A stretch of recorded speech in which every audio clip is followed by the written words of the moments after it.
Con su venia, señor rector. Señoras y señores, muy buenas tardes. Les damos la más cordial de las bienvenidas a nuestra aula magna, el Paraninfo Enrique Díaz de León, en este mediodía que atestiguamos la ceremonia de entrega del título de doctor honoris causa a Margot Glantz.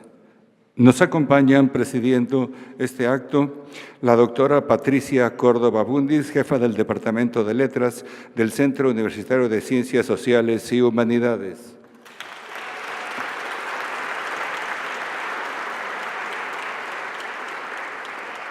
La doctora Sonia Reinaga Obregón, coordinadora general académica.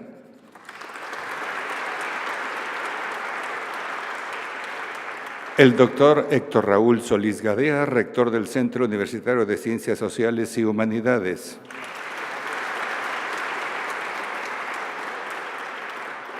La maestra María Felicitas Parga Jiménez, rectora del Centro Universitario de la Ciénega.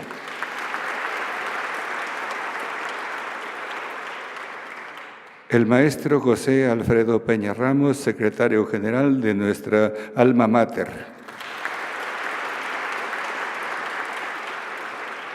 El maestro Itzcoat Tonatiu Bravo Padilla, rector general de nuestra Universidad de Guadalajara. Y por supuesto, nuestra homenajeada este mediodía, la doctora Margot Glantz.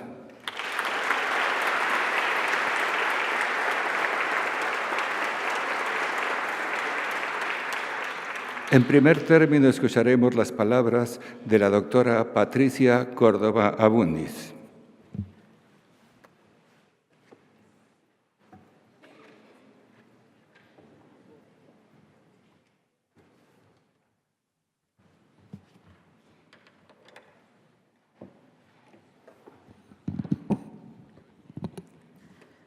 Señor Rector General de la Universidad de Guadalajara, Maestro Tonatiu Bravo Padilla. Distinguida Margot Glantz. Honorable Consejo General Universitario. Distinguidos miembros del Presidium, compañeros universitarios, señoras y señores. Ante la volatilidad de la existencia, Margot Glantz despliega un territorio. El territorio de la palabra, con la que forja una cultura propia y una cultura para los otros. Su contribución en la historia de las letras mexicanas se delinea en la prerrogativa que da al lector no solo de encontrar el natural sentido de lo por ella analizado o creado, sino el sentido de saber que con cada nombre y con cada línea escrita es posible construir tierra firme, ser. Sobre tierra firme, Margot Glantz ha creado un territorio libre, sin fronteras. La tierra firme es su producción ensayística sobre todos los estadios de la historiografía literaria mexicana. El territorio libre es su creación literaria con la que ha roto los cánones del género narrativo y nos permite a sus lectores naufragar, acariciar ballenas, construir reliquias, perderse en apariciones y también, qué duda cabe, nos permite encontrarnos en el giro de una frase que atesoramos en ese espacio íntimo en el que debería nacer todo nombrar. Tierra firme. La obra ensayística de Margot Glantz es muy amplia. Sus ensayos son la luz que procede de un arduo trabajo filológico y de análisis. En lo que corresponde a la época de la colonia, Margot Glantz desarrolla sus estudios sobre las crónicas de la conquista, profundiza en el entorno femenino colonial y diserta, entre otras cosas, sobre la ingeniosísima vida y obra de Sor Juana. En las crónicas de la conquista, Margot encuentra un combate. El combate entre la escritura retórica, que se aleja de la verdad, y la escritura corpórea, la de Bernal Díaz del Castillo, cronista que cuenta su verdadera historia porque escribe desde la experiencia individual. Es testigo de vista en la conquista. La de Bernal A diferencia de la de Gomara, advierte, es una escritura sin borrones, porque la verdad deja señales indelebles. Más allá de la escritura corpórea, entre deslindes históricos y literarios, encuentra la escritura notarial, con la que se da el nacimiento a una ciudad, a la Villa Rica de la Veracruz. Y llega a la escritura mítica, aquella con la que se intenta descifrar a la gran Tenochtitlan. Con este pensamiento analítico, Margot Glantz erige cimientos para la comprensión del Nuevo Mundo. Y si inscribir en el papel es crear una nueva realidad, ser una lengua, una intérprete en el contexto de la conquista, es un papel controvertido. Marina, Malitzin, La Malinche no adquiere nunca una voz narrativa propia. La tierra es femenina. ¿Cómo se construye lo femenino? Es una incógnita que recorre la obra de Margot Glantz. ¿Qué sucedía puertas adentro en los conventos coloniales? En su ensayo El entorno de Sor Juana, Margot Glantz transita corredores y deslinda las prácticas edificantes de las monjas, cilicios, cadenas, brazos abiertos, rodillas postradas, crónicas detalladas que los confesores solicitan a las enclaustradas. Todo ello conforma una cultura de la edificación del cuerpo femenino con la que se pretende redimir los pecados de la ciudad. Pero Sor Juana invierte el recurso de la mortificación. Si no aprende la lección de latín, habrá que cortarse el cabello o no comer queso. El autocastigo femenino ya no es contrición, sino recurso para aprender. A los ensayos sobre literatura colonial se suman los numerosos ensayos de literatura mexicana decimonónica y del siglo XX. No es posible hablar de la novela popular del siglo XIX, de Luis G. Inclán, Manuel Paino, Federico Gamboa, Cuéllar, sin hacer referencia a los ensayos de Margot Glantz. Su voz acerca a sus lectores a contextos cotidianos de personajes marginales, cuyo lenguaje coloquial es admirado y rechazado. La épica mexicana que nos define se encuentra ya en estos textos que encuentran una continuación en la novela de la Revolución Mexicana. Y su vigencia, como sucede en el caso de Los bandidos del Río Frío de Paino, podría sorprender a algunos. La literatura es testimonio social y político de una época. Su autoridad se extiende al análisis de la literatura mexicana del siglo XX. Fue ella quien comprendió y en gran medida nominó a los llamados escritores de la onda, García Parménides, José Agustín, Gustavo Sainz.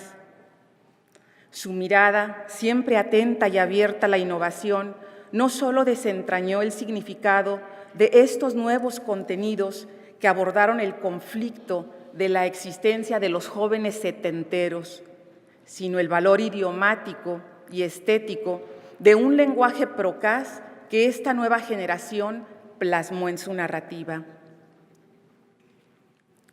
De la tierra firme a la que Margot Glantz da vida en su obra ensayística, llegamos al territorio libre, su obra narrativa. La frontera entre los géneros literarios no existe. El ensayo creativo convive con la poesía y ésta con la narración.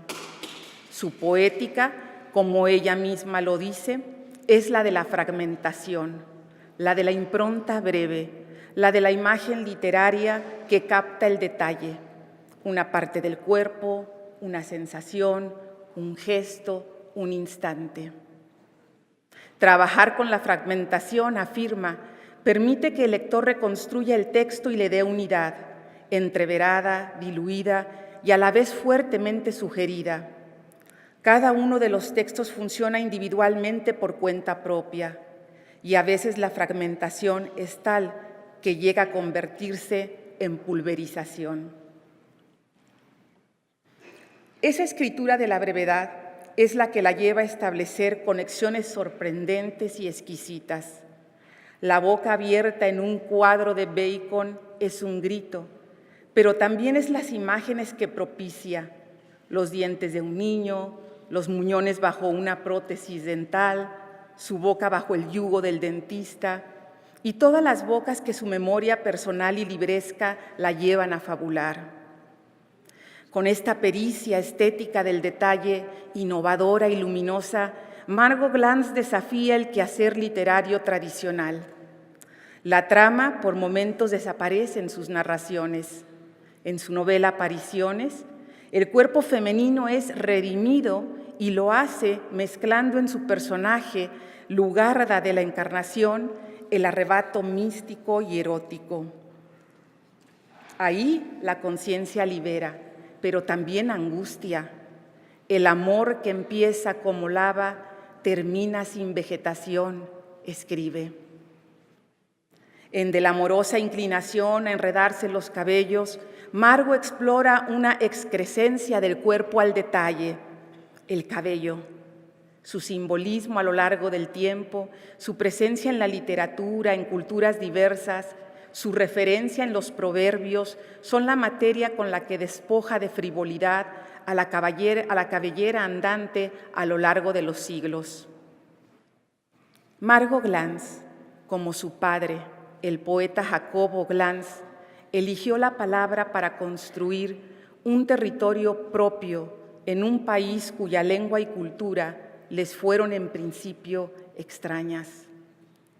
Entre Ucrania y México, Margot Glantz se ha construido como viajera, pensadora, catedrática y escritora incansable. Su novela autobiográfica Genealogías es un testimonio sobre las vicisitudes de la dualidad cultural y espiritual que conlleva el ser migrante o descendiente de estos. Dualidad que propicia el genio creativo y crítico, y dualidad que la llevó a afirmar: y todo es mío y no lo es. Tu obra, queridísima Margot, es tierra firme, tuya y nuestra. Contigo descubrimos que la libertad es un territorio que se conquista con la conciencia y con las letras. Recibe este merecidísimo homenaje como un acto de gratitud perenne hacia tu maravillosa obra, hacia tu vida plena de amor creativo que tanto nos ha dado. Bienvenida al claustro de la Universidad de Guadalajara. Muchas gracias.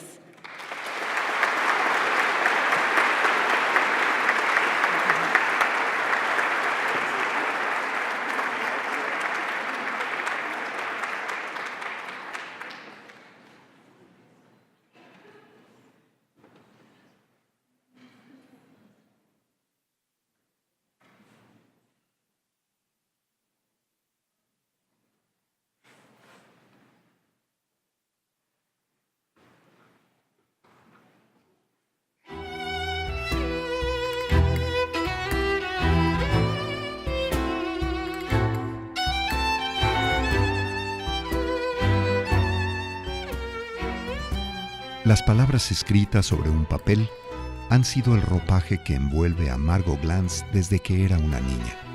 En la casa paterna fueron los libros de una biblioteca los que le permitieron sus primeros acercamientos al mundo de las ideas, de los sentimientos, del conocimiento, del mundo.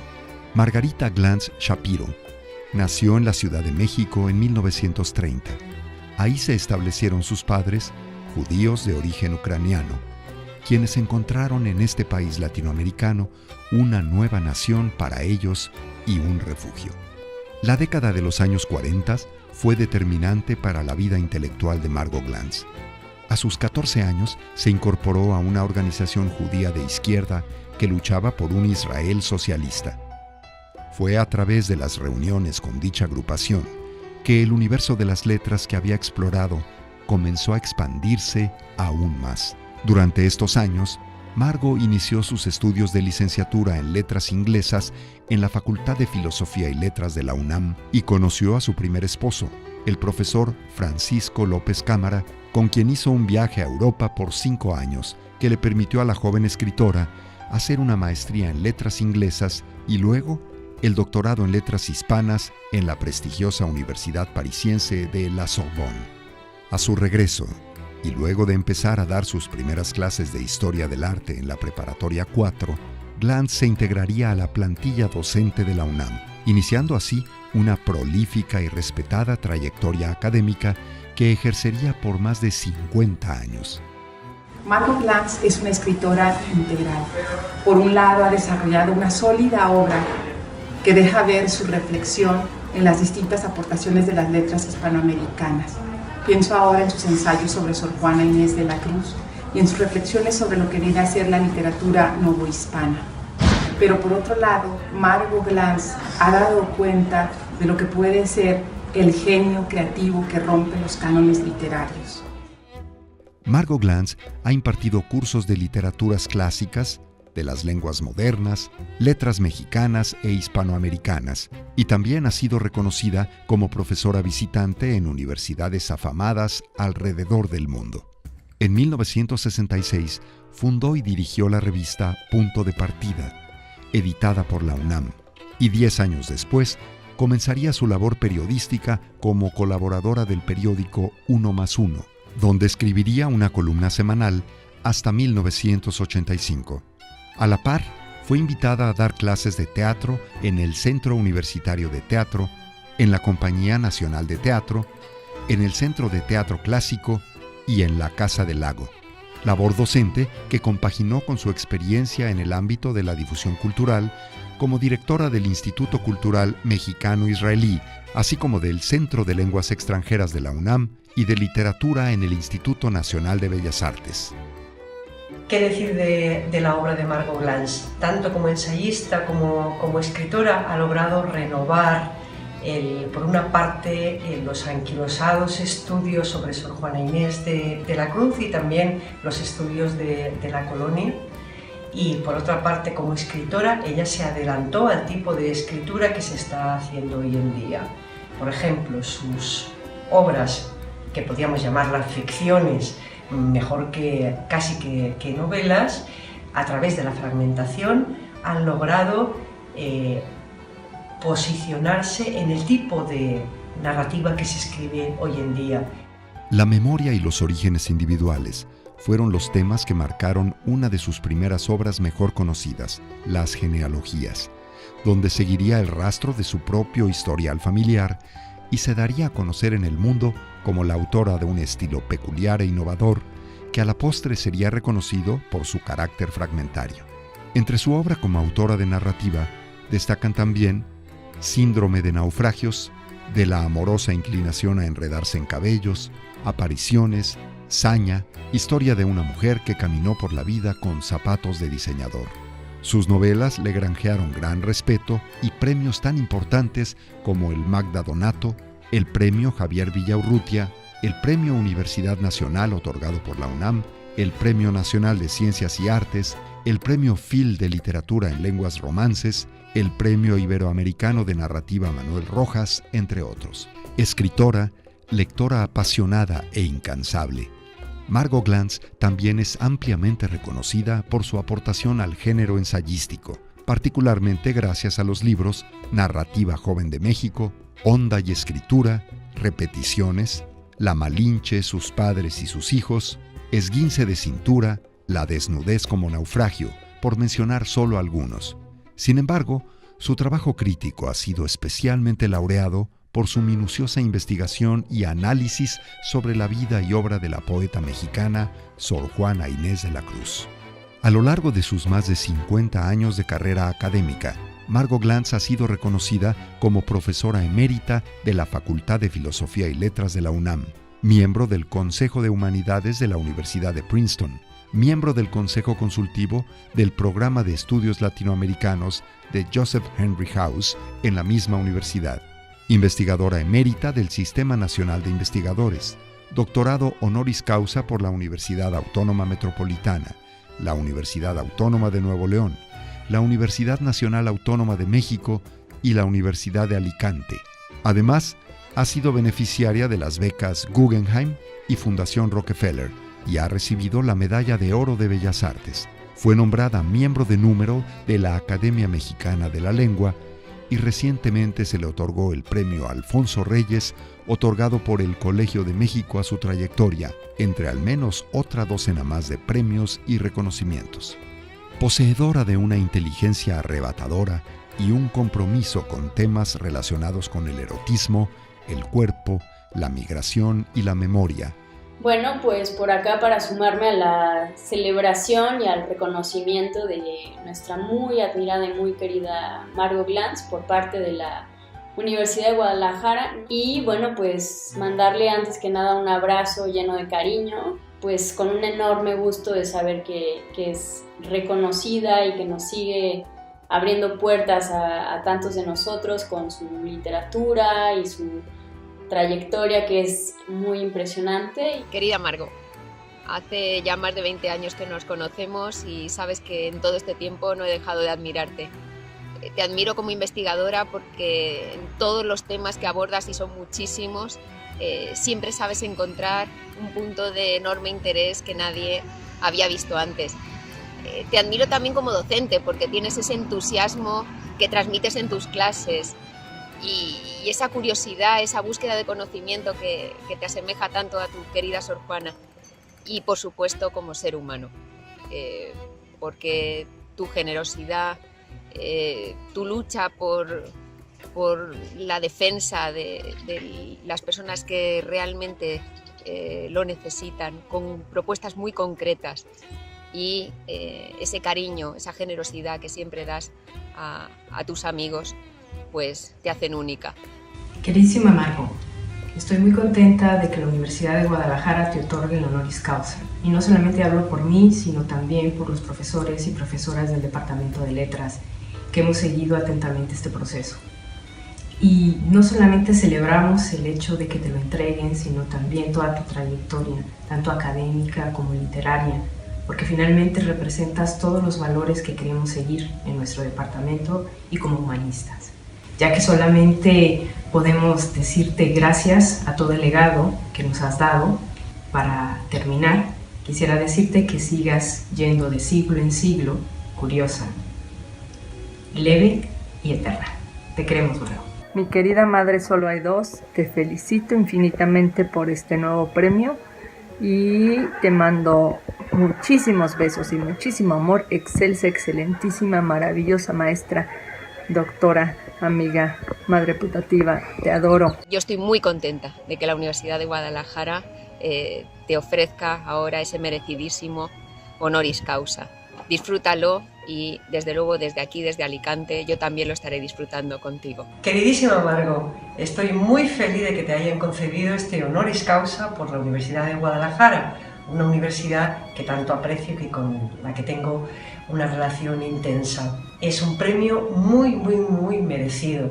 Margot Glantz es una autora, ensayista, profesora, investigadora que ha tocado las almas y ha inspirado a decenas de generaciones que hoy le profesan una infinita admiración y un inabarcable cariño, gracias al poder de una mente siempre fresca, profunda y accesible al mismo tiempo, que ha producido miles de páginas imprescindibles para entender la cultura mexicana del siglo XX.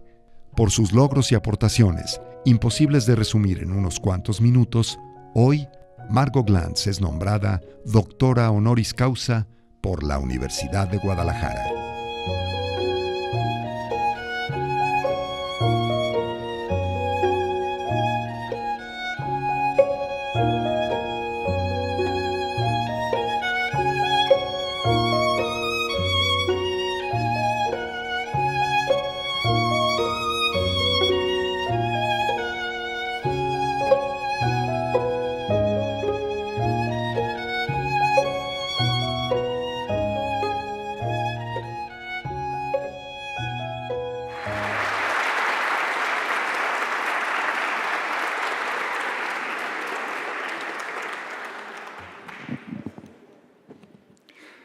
Escucharemos a continuación las palabras del maestro Itzcoatl Tonatiuh Bravo Padilla, rector general de la Universidad de Guadalajara.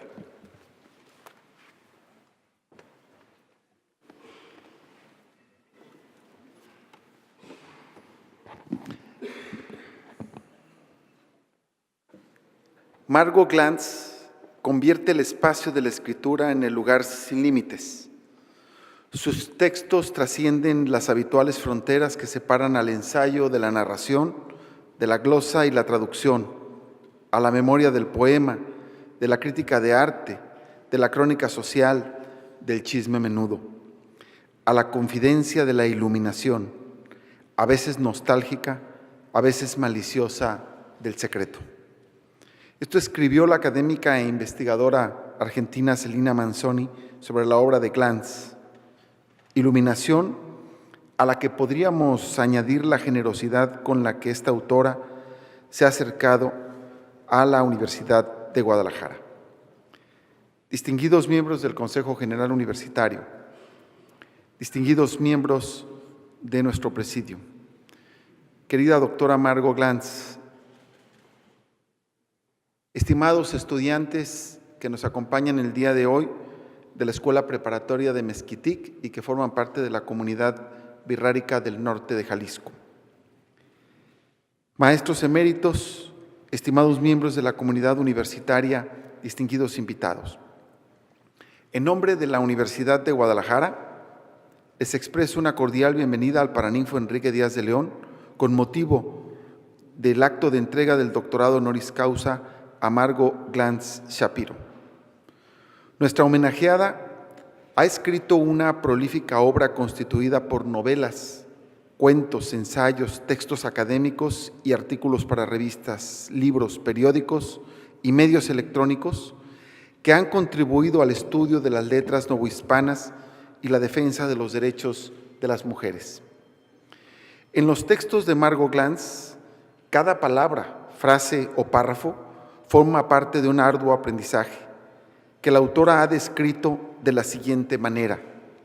Cito sus palabras. Me costó mucho trabajo aprender a ser lo que soy, a perder el miedo para poder ser una buena maestra, a poder escribir, a hablar en público y a ser madre. Termina la cita. La literatura de Glantz se caracteriza por una libertad estilística que la coloca en la vanguardia de las letras mexicanas del siglo XXI. Su notable trabajo ensayístico sobre Sor Juana Inés de la Cruz manifiesta su interés literario y la empatía que tiene hacia el espíritu crítico y apasionado de la escritora novohispana. Diversos autores coinciden sobre la dificultad que representa el análisis de la obra y del personaje de Sor Juana. De acuerdo con Glantz, la tradición crítica ha convertido a esta escritora fundacional de las letras hispanoamericanas en una figura totémica, en un personaje literario unidimensional. Al respecto, ella misma señala como causa al que, y la cito, hay toda una corriente reaccionaria que quiere ver a Sor Juana como una santa. Termina la cita. Por esa razón, el reto consiste en acercarse al personaje y a su obra mediante estrategias que conjuguen la investigación académica y la creación literaria, misión que Glantz ha cumplido con distintos ensayos sobre Sor Juana Inés de la Cruz. En estos trabajos, Glantz presenta a una poeta cuya condición de mujer la confronta con su tiempo, un cuerpo femenino expuesto a la condena, a la prohibición y al castigo de un orden colonial regido por el designio de los hombres y de la religión. Margot ha abordado la obra de Sor Juana de muchas formas. Primero desde los estudios críticos y posteriormente a través de su obra narrativa, como en la novela El Rastro. Precisamente por este texto, nuestra autora obtuvo en 2003 el Premio de Literatura Sor Juana Inés de la Cruz, que distingue a la narrativa escrita por mujeres y se entrega en el marco de la Feria Internacional del Libro de Guadalajara. Para Eduardo Antonio Parra, reconocido narrador y ensayista mexicano y jurado de aquel certamen, la novela El Rastro, y lo cito, representa una experiencia estética para el lector, pues la narradora, Glantz, ofrece una serie de disertaciones y reflexiones eruditas sobre el tiempo, la música, la voz perfecta de los castrati y sobre el corazón, verdadero protagonista del relato. En la obra de Glantz, la mujer ocupa un lugar destacado, cuyo análisis hace énfasis en su consideración como objeto al que en muchas ocasiones le está vedado el pensamiento y el consecuente acto de la escritura. Esta condición de la mujer es retomada por la expresidenta de Chile, Michelle Bachelet, quien en el discurso pronunciado en la entrega del Premio Iberoamericano de Narrativa Manuel Rojas mencionó, y la cito: Sor Juana y Gabriela Mistral supieron, como sabe Margot Glantz, que ser mujer y meterse con las letras no es nada fácil, sea en el siglo que sea, aunque las cosas, por fortuna para nosotras, para ustedes, han cambiado un poco. Termino la cita. Mujeres como Margot Glantz, que no han dudado de su camino y con valor han seguido el impulso de la vocación académica y literaria, expresan un profundo compromiso con su actividad profesional, la del pensamiento, y han encontrado en la palabra la manera de enfrentar una realidad no siempre gentil. Al carácter intelectual de la escritura, Margot Glantz le añade el aspecto sensorial del manejo sutil del lenguaje, lo cual es palpable en las reflexiones sobre el cuerpo y sus vicisitudes en los volúmenes Apariciones o Zona de Derrumbe. El resultado es una obra activa, contestataria, de avanzada, cuyo sentido estructural responde a la fragmentación, como aquí lo ha dicho magistralmente la jefa del Departamento de Literatura. Esta particularidad de su escritura fue descubierta por Agustín Yáñez cuando Glantz le dio a leer algunos de sus trabajos, ante los cuales el autor jalisciense señaló que le parecían cuentas de un collar sin engarzar, pero que cada uno tenía un peso específico. Con esa certeza, Glantz ha convertido la fragmentación en una fortaleza de su lenguaje literario. En su libro de ensayos La polca de los osos, la misma autora señala que sus escritos no entran en lo políticamente correcto, seguramente porque Margot Glantz se atreve a trascender los cánones literarios. Por otra parte, subrayo su inclusión en las redes sociales, particularmente en las plataformas Twitter y Facebook, lo cual la ha llevado a hacer una crítica con conocimiento de estos medios, pero también a utilizarlos como nuevos instrumentos multiplicadores de expresión creativa. Para Margot Glantz, estos espacios virtuales le ofrecen la oportunidad de expresar y compartir con los cibernautas un aspecto de su personalidad por el cual es apreciada. Me refiero a su sentido del humor. Por ejemplo, cito sus palabras en un mensaje que ella envió en Twitter. La cito: Me acuerdo que cuando era joven tenía un novio que me enseñaba El Capital de Karl Marx. Aprendí al mismo tiempo el amor y la plusvalía. Termina la cita. Margot es una mujer que ha hecho de la escritura un encantamiento, como lo dice en su libro Apariciones, una novela donde la historia de amor se funde en lo mítico y en la sensualidad del cuerpo. De manera particular, nuestra homenajeada es una universitaria ejemplar, cuya labor de más de 55 años dedicada a la enseñanza ha contribuido a la formación de múltiples generaciones de universitarios y, por supuesto, es ejemplo de dedicación como profesora académica e investigadora. Ella es emérita del Sistema Nacional, del Consejo Nacional de Ciencia y Tecnología y además creadora emérita del Sistema de Creadores de Arte del Fondo Nacional para la Cultura y las Artes. Asimismo, ha recibido el doctorado honoris causa por la Universidad Autónoma Metropolitana en 2005, la Autónoma de Nuevo León en 2010, la Universidad Nacional Autónoma de México en 2011 y en este año por la Universidad de Alicante, España. La producción académica y literaria de Margot Glantz es objeto de estudio en distintas instituciones de educación superior de nuestro país, como es el caso de nuestra casa de estudio. De manera especial, ella es una asidua participante de la Feria Internacional del Libro de Guadalajara, espacio donde su trabajo ha sido reconocido en muy diversas ocasiones. En 2010, al recibir el Premio Phil de Literatura en Lenguas Romances, se refirió al proceso creativo de la escritura con las siguientes palabras, y las cito: ¿de qué manera ciertas obsesiones convergen de repente y pueden lograrse que se resuelvan de manera armónica? Quizás enamorándose de un cuerpo o de la escritura, del proceso mismo de formularla, de caligrafiarla, de volverla a sí mismo un cuerpo. Un escritor, ya sea de ensayo crítico, de ficción o de poesía, es siempre un enamorado y también un loco. Termina la cita. Muy distinguida Margot Glantz.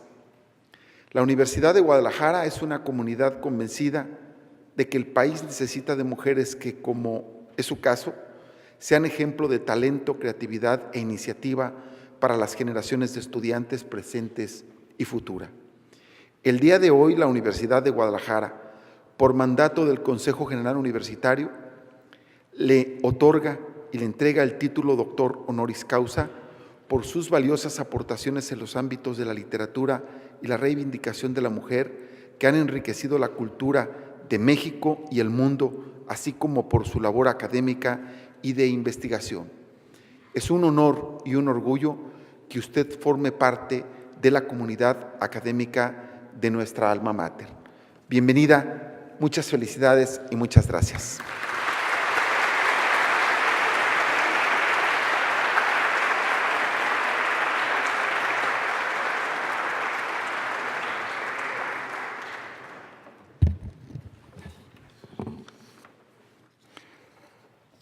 A continuación, el maestro Itzcoatl Tonatiuh Bravo Padilla, rector general de nuestra Universidad de Guadalajara, hace entrega del título Doctor Honoris Causa a Margot Glantz, mismo que a la letra dice: la Universidad de Guadalajara otorga el título de Doctor Honoris Causa a Margot Glantz por sus contribuciones en el ámbito de las letras hispánicas, así como por su aportación en la formación de múltiples generaciones de estudiantes.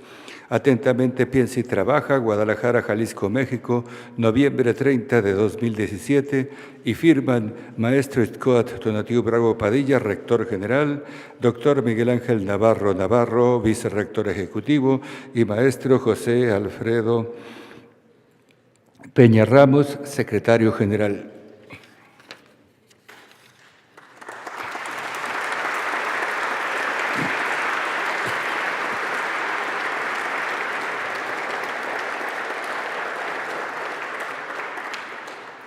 De igual forma, nuestro rector general, el maestro Itzcoatl Tonatiuh Bravo Padilla, impone la medalla representativa del doctorado honoris causa a Margot Glantz.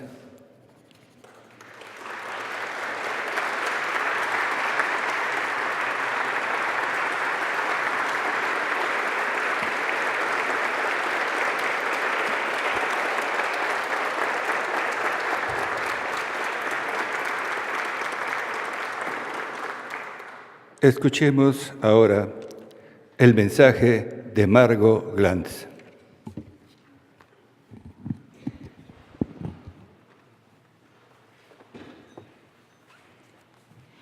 Bueno, estoy muy emocionada. Muchas gracias. Agradezco este honor. Y señor rector, muchas gracias. Pati Córdoba, muchas gracias. Querido presidio, queridos amigos que me acompañan esta mañana, muchas gracias. Voy a hablar de nuevo de Juan Rulfo. Al fin todavía es su centenario, el centenario de su nacimiento. Octavio Paz se preocupó por insertarnos en una genealogía. Gracias a él, somos hijos de la Malinche. Es evidente que Pedro Páramo tuvo hijos, quizá muchos más que la Malinche. Y sin embargo, nadie nos ha otorgado esa paternidad. Nadie nos conoce como los hijos de Pedro Páramo, aunque lo mereceríamos, y mucho menos nos conocen a quienes pudiéramos ser sus hijas. ¿Pero tuvo hijas Pedro Páramo? Si leo con atención y por centésima vez Pedro Páramo, y comparo el libro publicado con las distintas versiones que de él Rulfo dejó en sus cuadernos, advierto de inmediato una curiosa, por no decir perversa, relación con la paternidad. Una paternidad colectiva, confusa y en general anónima, y muchas veces incestuosa. Porque Comala, además de estar llena de ruidos, voces, rumores, canciones lejanas, como se dice en el texto, está poblada por varios de los hijos bastardos de Pedro Páramo, de los cuales solo sabemos que a pesar de ser sus hijos, como explica el arriero Abundio, él mismo, uno de ellos, sus madres los han malparido en un petate. En ese sentido, es muy revelador el hermoso diálogo que un personaje anónimo llamado Aquel Hombre, en realidad el propio Abundio más tarde, sostiene en los cuadernos con un Juan Preciado, no muy bien delineado y todavía anónimo, por lo menos en ese fragmento, mientras ambos caminan hacia una Comala también aún innombrada. Dice Aquel Hombre, más tarde Abundio: el ejemplo lo tengo en mi propia casa. Ya le presentaré a mi señora cuando estemos allá. La verá usted junto al comal frío como un ladrillo más del pretil de la cocina, ya sin obligaciones, habiendo dado lo que pudo dar de sí. Pero tuvo 11 hijos, de los cuales nada más 2 fueron míos. Los otros eran ajenos, de esos que se consiguen sin saber cómo, que salen como de rebote. Un día amanecen allí, nuevecitos, todavía friolentos por el aire. Y los ojos inocentes de nuestra mujer que nos miran suplicantes, pidiendo que les cuidemos el retoño, que lo llevemos a bautizar para que no se muera lejos de los lazos de Cristo. Yo he tenido que hacer eso 9 veces. ¿Y usted sabe de quién eran esos hijos? No tengo la menor idea. De Pedro Páramo. De él eran. Háyale usted. Párrafo maravilloso. Demuestra el trabajo extraordinario que Rulfo hizo para lograr que su novela fuera lo que es. ¿Qué hubiese sucedido si Aquel Hombre, ese personaje que luego se convertiría en el verdadero y casi mudo y antes locuaz Abundio novelesco, no hubiese sido hijo bastardo de Pedro Páramo? Como diría Borges, el mérito de una obra no está en la longitud, sino en un delicado ajuste verbal. De esta pródiga paternidad que prolifera sin dominarse, antes de definirse en la novela, nos enteramos en los cuadernos. Allí, los personajes aparecen, reaparecen, desaparecen, son hijos o son padres, son primos, son esposos, hay pocas madres y muy pocas hijas. Las filiaciones se confunden. Un ejemplo importante por su papel en la novela y su función dentro de ella como único representante de la Iglesia en el pueblo es el del personaje que luego será el padre Rentería, originariamente el padre Villalpando en los cuadernos, cuyo origen, aunque borroso, lo identifica de manera definitiva allí como hijo de Pedro Páramo, durante mucho tiempo llamado por Rulfo Maurilio Gutiérrez. Que el padre Villalpando era el hijo natural de Rómula Benavides, una de las más viejas sirvientas de Maurilio Gutiérrez. Se decía que su padre había sido el mayordomo Villalpando, o su hijo, que fue durante muchos años caporal, o de un primo de ellos que vivía dentro de la hacienda. Ni ella misma lo sabía. Fueron tantos, decía, cuando se le preguntaban, pero debió haber sido uno de los Villalpando, pues ellos eran los que más la habían transitado. Maurilio Gutiérrez se encargó de su educación y sigue diciendo en los cuadernos Rulfo, y cuando al fin vino el padre Villalpando a hacerse cargo de la iglesia de Comala, él le habló de usted y se arrodilló como todo el mundo y le besó la mano. Una anotación al calce. El personaje que protagonizaría La Cordillera, esa novela perpetuamente anunciada y nunca publicada por Rulfo, se llama en los cuadernos Tránsito Pinzón, nombre significativo en este contexto por la importancia que nuestro autor siempre le concedió a los nombres que debían identificar a sus personajes.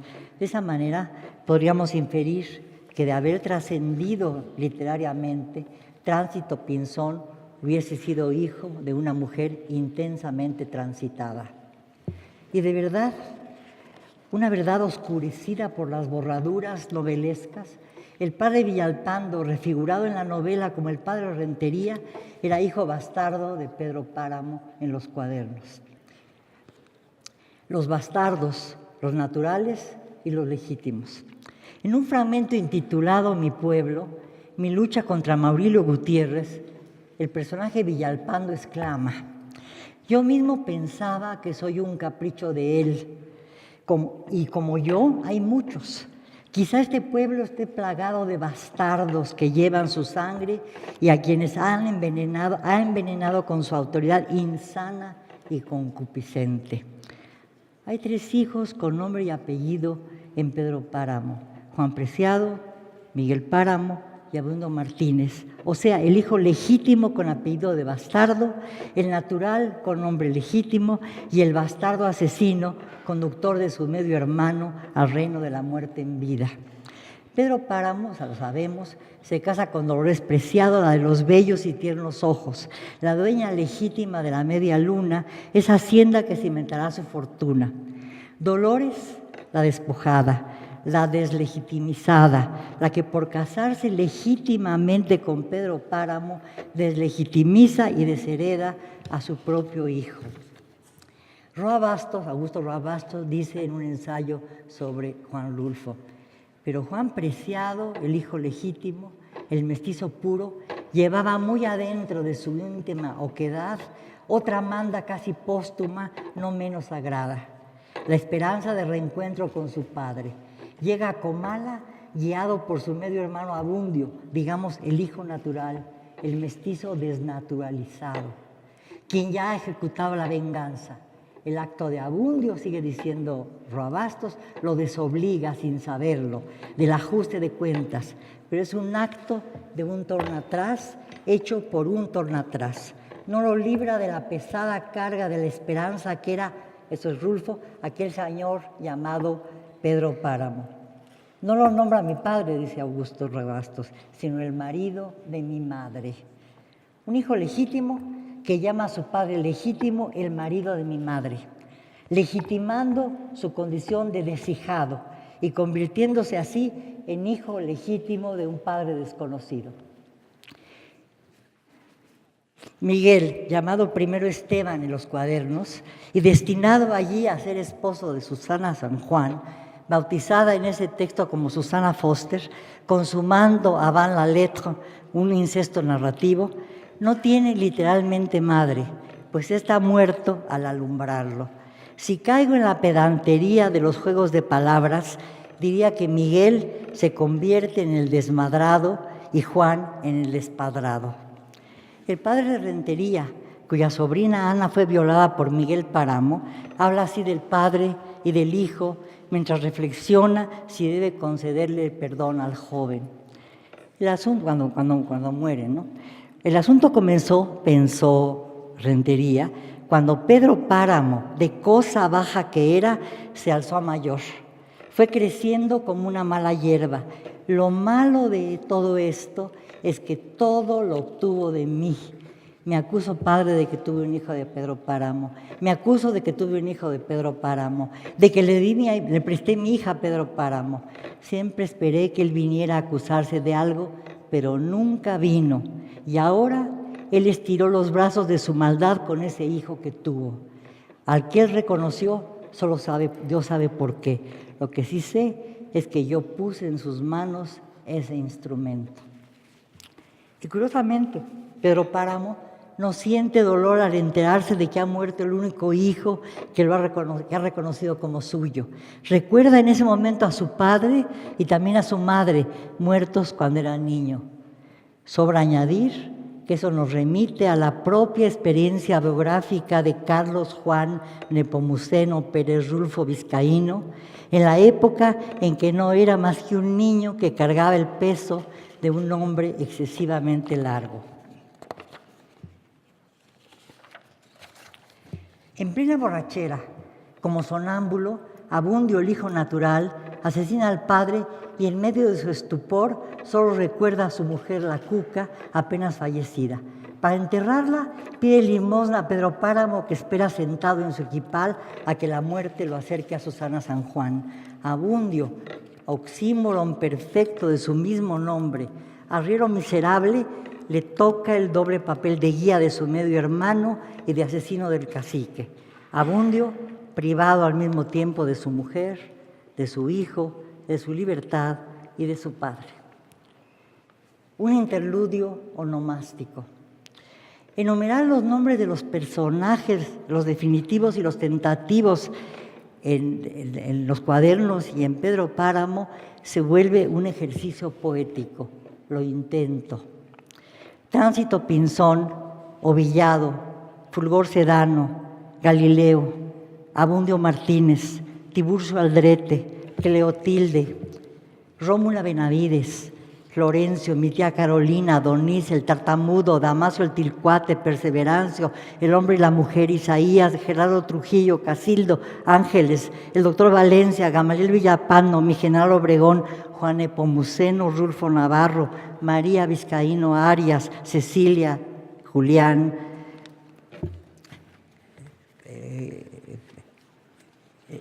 Dolores y Pedro y Miguel Páramo, Juan y Dolores Preciado, Odilón, Eduviges y María Diada, Dorotea Lacuarraca, Damiana y Sistina Cisneros, Maurilio Gutiérrez, Esteban Páramo, Susana Foster, Ana Rentería, Justina Díaz, Fausta, Micaela, Susana y Bartolomé San Juan, Inocencio Osorio Saltapericos, Jesús, Terencio Lubianes, Los Fregoso, Chona, Esperanza, Sebastián Rentería, Santa Nunilona, Virgen y Mártir, Anercio, obispo, Santa Salomé, viuda, Alodia o Elodia y Nulina, vírgenes, Córdula y Donato, Toribio Mateos, Jacinto Trujillo, Manuel Mantilla, Eusebio Osorio, etcétera, etcétera, etcétera. El ejercicio de las tachaduras a las tachaduras como escritura. En un texto de los numerosos que he escrito sobre Rulfo, añadido a los otros numerosísimos que sobre él se han escrito y se siguen escribiendo sin agotarlo, decía yo lo siguiente, refiriéndome a las múltiples borraduras a las que sometió su texto. Gracias a la publicación de sus borradores en los cuadernos en 1994, verificamos que en el proceso de escritura, al escribir Pedro Páramo, se ha decantado de manera parecida a la poesía de César Vallejo, a fuerza de hachazos efectuados sobre el cuerpo del texto, despojándolo de cualquier excrescencia explicativa o hasta narrativa. Es en los cuadernos donde se advierte con mayor nitidez ese procedimiento esencial en las obras de Rulfo. Las variantes conservadas dan cuenta de anécdotas, acciones y diálogos totalmente rulfianos, pero que por no estar sometidos a la operación de limpieza devastadora que les da sentido, se nos antojan superfluos. Hasta los nombres de sus protagonistas, Maurilio Gutiérrez, Esteban Páramo, Susana Foster, enfrentados a los nombres ya acuñados en la novela, Pedro Páramo, Miguel Páramo, Susana San Juan, carecen de densidad y hasta de repercusión sonora. Es como la lectura de ciertos versos aún no deshuesados frente a la versión definitiva que nos dejó Vallejo, o como la lectura de Primero Sueño, si intentáramos, como lo hizo el padre Méndez Plancarte, ordenar los versos de acuerdo con la sintaxis ordinaria. En una entrevista muy citada que le hizo Fernando Benítez a Rulfo, de quien era muy amigo, dice lo siguiente Rulfo: descubrí que el escritor llenaba los espacios desiertos con divagaciones y elucubraciones. Yo antes había hecho lo mismo y pensé que lo que contaba eran los hechos, y por eso busqué a personajes muertos que no están dentro del tiempo y del espacio. Suprimí las ideas con las que el autor llenaba los vacíos, como quien dice,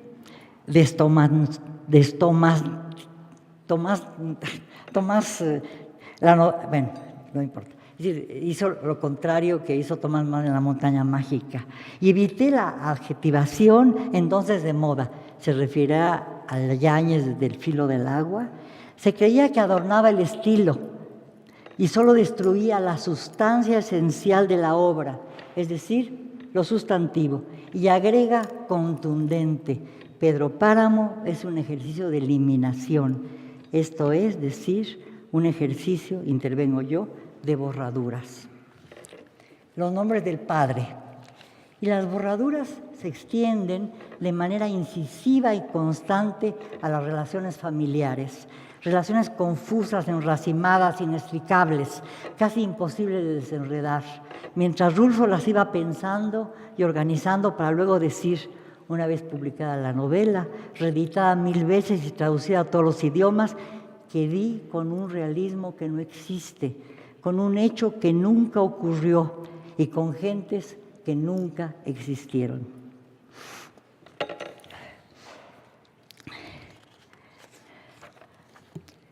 La desaparición o el exceso de lo maternal. Siempre en los cuadernos, en el fragmento con el que se inician e intitulado por los editores palabras, dichos, frases, me llama la atención una frase muy específica. Dice, simplemente, María Diada, la diosa entre los tepehuanes. Eduviges Diada pudo haber sido, como ella misma dice en la novela, la madre de Juan Preciado. Perdóname que te hable de tú, lo hago porque te considero como mi hijo. Sí, muchas veces dije, el hijo de Dolores Preciado debió haber sido mío. No lo fue, casi por milagro, pero en cambio tuvo muchos otros hijos. Lo descubrimos por un monólogo del padre Rentería. Acosado por los remordimientos, haber otorgado el perdón a Miguel Páramo, el violador de su sobrina y el asesino de su hermano, recuerda a María Diada, quien le había rogado que absolviera a Eduviges, su hermana, culpable de adelantarse a la voluntad de Dios.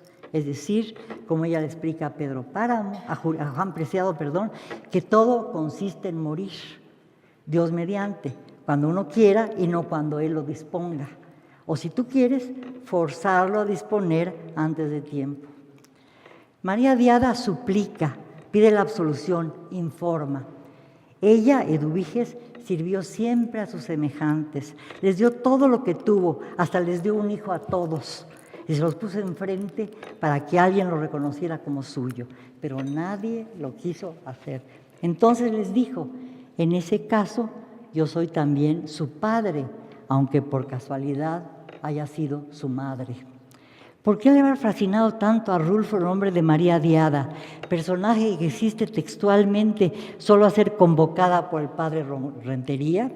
¿Y por qué le puso a sí mismo ese apellido a quien se da en el texto de Eduviges, la primera mujer que visita a Juan Preciado, conducido hasta su fonda por Abundio el mensajero?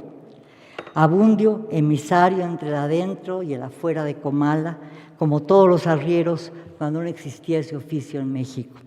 Eduviges, la madre de todos, la madre universal, una madre primigenia, primordial, una diosa, una madre de hijos anónimos. Si Pedro Páramo es padre de todos los hijos desparramados por el pueblo, el verdadero protagonista de su novela, como el mismo Juan Rulfo afirma en una de sus entrevistas, la humilde Eduviges sería mucho más. En el texto se le concede sutilmente la misión de condensar en una sola persona la doble función de la madre y del padre, aunque en su discurso se privilegie la paternidad, cuando reitera que se es madre por casualidad. Curiosa frase, se es madre por casualidad. Y más aún, una madre promiscua fuera de la ley, la que siendo madre asume el rol del padre, una función que Pedro Páramo apenas ejerció y que voluntario y generosamente ella asume. Podría concluirse, si no se oyera como discurso demagógico, que en el universo de Comala ella es la representante de la paternidad responsable. En esta sucesión de mujeres que se le aparecen a Juan Preciado para acogerlo y guiarlo hasta el país de los muertos, Damiana Cisneros es quien sustituye a Eduviges cuando ésta desaparece en la fonda donde fue ahorcado Toribio Altrete. Mi madre me habló, dice Miguel Páramo, mi madre me habló de una tal Damiana Cisneros que me había cuidado desde que nací. Hay madres biológicas y otro tipo de madres, las madres sustitutas. Damiana asume ese papel en la novela. Cuando es a un niño Juan y vive con su madre en Comala, Damiana se convierte en su nana, papel que asimismo desempeñará con Miguel Páramo. Don Pedro, dice el padre Rentería, llevándole a un recién nacido, la madre murió al alumbrarlo. Dijo que era de usted, aquí lo tiene. Y él ni lo dudó, solamente dijo, ¿por qué no se queda con él, padre? Haga locura. Con la sangre que lleva adentro no quiero tener esa responsabilidad. ¿De verdad cree que tengo mala sangre? Realmente sí, don Pedro. Le probaré que no es cierto. Déjenmelo aquí. Sobra quien se encargue de cuidarlo. En eso pensé precisamente, dice Rentería, al menos con usted no le faltará cobijo.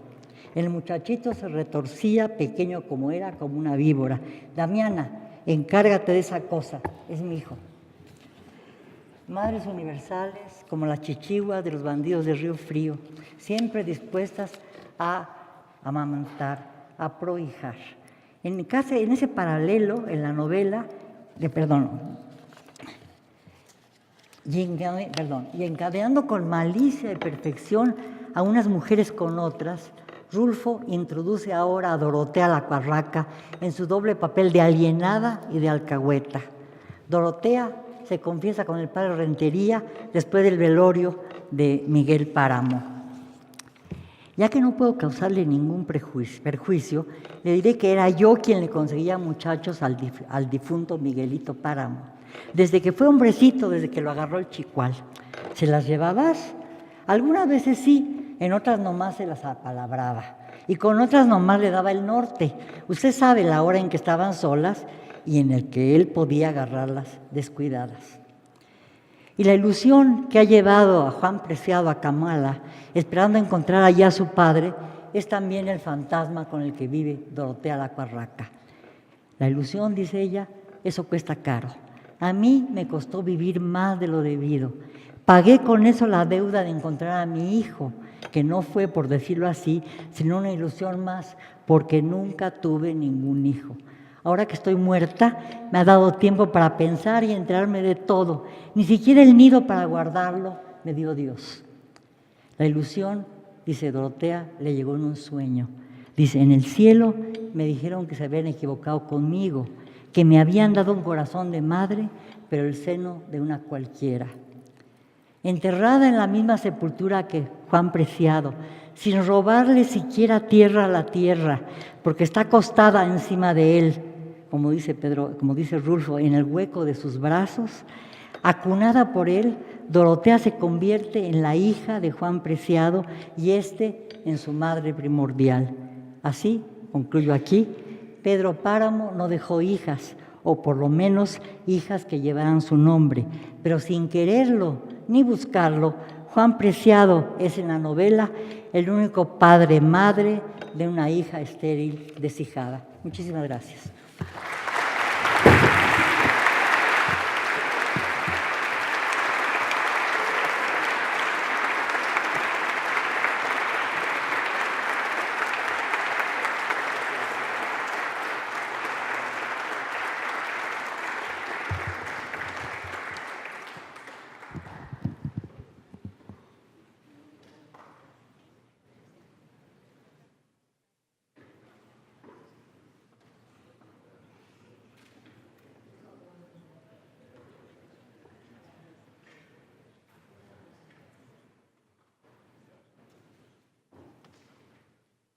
Únicamente nos resta despedir a las personalidades que nos acompañaron presidiendo este acto.